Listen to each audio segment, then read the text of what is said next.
Hello everyone, welcome to the Geographist. So today we will do region, the concept of region. So region is basically an area of land. ये एक geographical territory होती है जिसमें कि हमें physical और cultural elements में homogeneity मिलती है, सिमिलैरिटी मिलती है। चाहे फिजिकल कैरेक्टरिस्टिक्स हैं जैसे टोपोग्राफी है, क्लाइमेट है, वेजिटेशन है, या कल्चरल ट्रेड्स हैं पॉपुलेशन के, या सोशल सिस्टम या पॉलिटिकल सिस्टम है, या इकोनॉमिक सिस्टम, एक रीजन का वो सिमिलर होता है, उसमें सिमिलैरिटी हमें देखने को मिलती है। So region is an areal unit.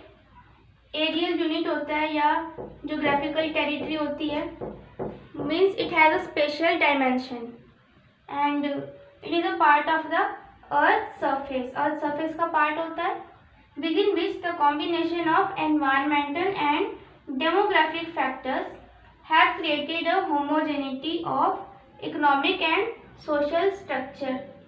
Means कि एनवायरमेंटल और डेमोग्राफिक जो फैक्टर्स होते हैं, एनवायरमेंटल फैक्टर्स में फिजिकल फैक्टर्स आ जाएंगे, physical geographical factors, topography of a place, climate, vegetation, soil, and demographic factors में पॉपुलेशन के या कल्चरल ट्रेड्स आ जाएंगे, इसमें culture, language, religion, and these factors have created a homogeneity. Homogeneity means similarity create कर देते हैं ये इकोनॉमिक और सोशल सिस्टम में।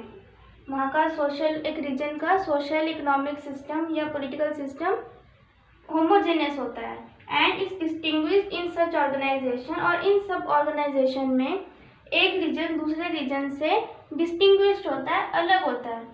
For example this is a region जहाँ पे कल्चरल ट्रेड्स सिमिलर हैं लोगों के, होमोजेनिटी है यहाँ पे वेजिटेशन में, क्लाइमेट में, that is a region. And ये जो रीजन है ये अपने आसपास के रीजन से डिफर करेगा। यहाँ पे लोग कुछ और लैंग्वेज को फॉलो कर रहे हैं और यहाँ पे किसी और को, यहाँ पे क्लाइमेट टाइप कुछ और है, यहाँ पे कुछ और है। इसके पास का ये वाला एरिया का टाइप जो क्लाइमेट है वो कुछ और होगा। तो ये आसपास के जो सराउंडिंग एरिया है उससे डिफर करता है, लेकिन अपने रीजन में, अपनी पर्टिकुलर टेरिटरी में यहाँ पे हमें होमोजेनिटी मिलती है। Fine. Now we will do the characteristics of a region. First point is specific location. So without location तो जोग्राफिकल स्टडीज़ होती ही नहीं है। सो रीजन की एक स्पेशल डायमेंशन होती है on the earth surface, so it has a specific location. Every region has a specific location. Distinctiveness, हर एक रीजन दूसरे रीजन से डिस्टिंक्टिव होता है, डिस्टिंग्विश करता है इन, चाहे फिजिकल फीचर्स हों या कल्चरल फीचर्स हों। हर एक रीजन के अपने यूनिक फीचर्स होंगे, यूनिक वहाँ का पॉलिटिकल या सोशल सिस्टम होता है जो कि दूसरे रीजन से डिफर करता है। होमोजेनिटी होती है रीजन में एंड और ये homogeneity within the region होती है, आउटसाइड रीजन हेट्रोजेनिटी होती है। डायनामिक, चाहे रीजन की बाउंड्रीज हो या उसके फीचर्स या सोशल या पॉलिटिकल सिस्टम हो, सभी में टाइम के साथ चेंज आ जाता है, तो रीजन डायनामिक होते हैं, they change with time. Hierarchy, hierarchy means हर एक रीजन का एक अपना हेरार्किकली अरेंज्ड सिस्टम होता है। For example India is a nation state, या कोई भी नेशन है तो ये क्या है, पॉलिटिकल रीजन है। इसको फर्दर हम स्टेट्स में डिवाइड कर देते हैं, स्मॉलर कैटेगराइजेशन कर देते हैं। स्टेट एक इसका सब यूनिट हो गया। स्टेट को फर्दर डिवाइड कर देते हैं डिस्ट्रिक्ट्स में, डिस्ट्रिक्ट्स आगे फिर विलेजेस में डिवाइड हो जाते हैं। तो ये हायरार्किकली अरेंज्ड सिस्टम होता है हर एक रीजन का। पर्पसिव, रीजन जो है वो पर्पसिव इनकी डेलिनेशन होती है। कोई भी रीजन जो जब डिमार्केट होता है तो एक पर्पस को ध्यान में रख के ही डिमार्केट किया जाता है। एग्रीकल्चरल पर्पस से एग्रीकल्चरल रीजन्स बना देते हैं या क्लाइमेटिक रीजन्स। तो इसी तरह से हर एक रीजन पर्पसिव होता है। Now here is a diagram which shows the structure of a region. तो रीजन का स्ट्रक्चर कैसा होता है? सेंटर में जो कोर होता है रीजन का उसको हम कहते हैं नोड। यहाँ पे ये सेंटर होता है फीचर्स या फिनोमेनास का, एंड जो होमोजेनिटी होती है फीचर्स की, फिनोमेनास की, वो इस जोन में मैक्सिमम रहती है। इसको हम जोन कहते हैं। उसकी इंटेंसिटी यहाँ पे मैक्सिमम रहेगी। और ये ट्रांजिशनल बाउंड्री है थर्ड। ट्रांजिशनल बाउंड्री में हमें होमोजेनिटी कम देखने को मिलेगी, बिकॉज यहाँ पे आसपास के रीजन का भी इम्पैक्ट रहेगा। इधर यहाँ पे जो भी रीजन होगा उसके साथ ये थोड़ा मिक्सअप हो रही है बाउंड्री, तो कुछ स्टेट्स ये यहाँ के इसमें मिक्सअप हो जाएंगे, तो यहाँ पे हमें थोड़ी हेट्रोजेनिटी देखने को मिलेगी। और होमोजेनिटी जो होती है वो पेरिफेरी ऑफ अ रीजन से सेंटर, कोर या नोड तक, नोड की डायरेक्शन में इंक्रीज होती है। और नोड से अगर फार अवे जाएंगे तो हमें हेट्रोजेनिटी इंक्रीज होती हुई दिखेगी और होमोजेनिटी डिक्रीज होती हुई हमें दिखेगी। क्लियर है इतना? अब नेक्स्ट टॉपिक है कि रीजन की इम्पोर्टेंस क्या है, why the demarcation of region is important. So first is to study the uniqueness of geographical characteristics of an area, कि किसी एरिया के जोग्राफिकल करेक्टरिस्टिक्स की यूनिकनेस को स्टडी करने के लिए, and it the delineation of region helps in planning of economic planning. तो economic planning of country या स्टेट, किसी भी जगह के इकोनॉमिक प्लानिंग में demarcation of region is very helpful method. And mapping of hazardous areas, अगर हम hazardous areas को मैप कर देते हैं, उनकी डिमार्केट कर देते हैं उनको, तो it can be very helpful to take precautionary measures and to cope with the natural और man made disasters. So that is the importance of region या regional demarcation.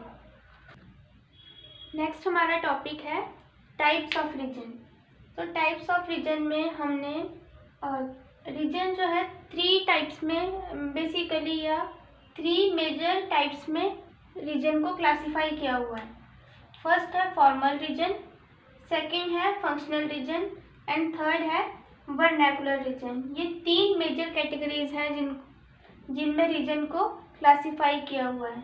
So first we will do functional region, formal region. ये जो formal reason है इसको uniform या homogeneous reason भी कहते हैं। यूनिफॉर्म या होमोजेनस, बिकॉज यहाँ पे फीचर्स, फिनोमिनास की होमोजेनिटी होती है। तो जहाँ पे होमोजेनिटी होती है उसको होमोजेनस रीजन, यूनिफॉर्म रीजन या फॉर्मल रीजन कहते हैं। ये भी हमारे पास 3 तरह के हैं। सिंगल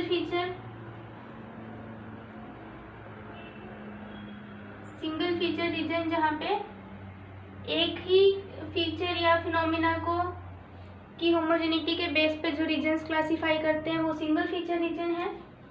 सेकंड है मल्टीपल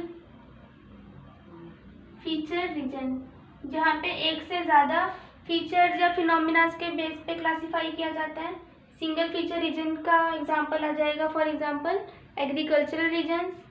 मल्टीपल फीचर रीजन्स में जैसे प्लानिंग रीजन्स। और थर्ड है कॉम्पेज रीजन।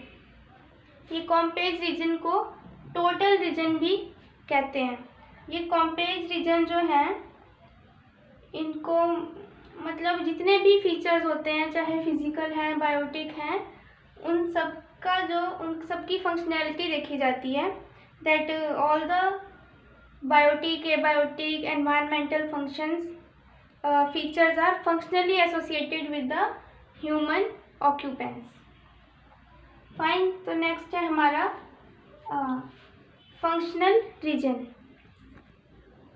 सो फंक्शनल रीजन को हेट्रोजेनस रीजन भी कहा जाता है।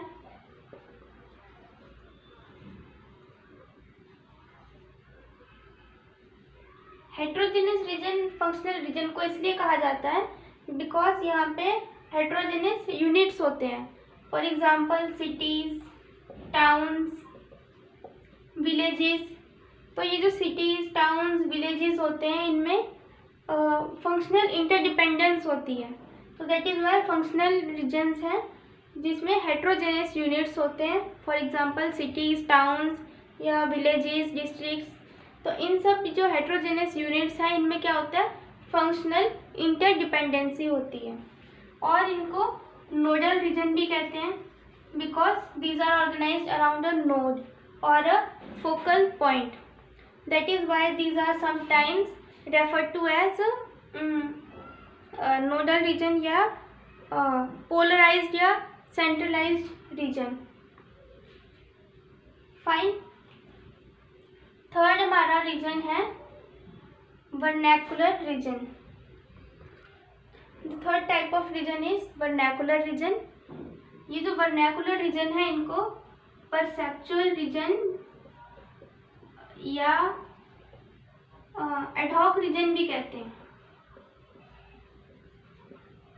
Because the people living in this type of regions consider themselves as a part of their unique cultural identity, and the inhabitants of this vernacular region are mutually and interconnected by mutual interest and common identity.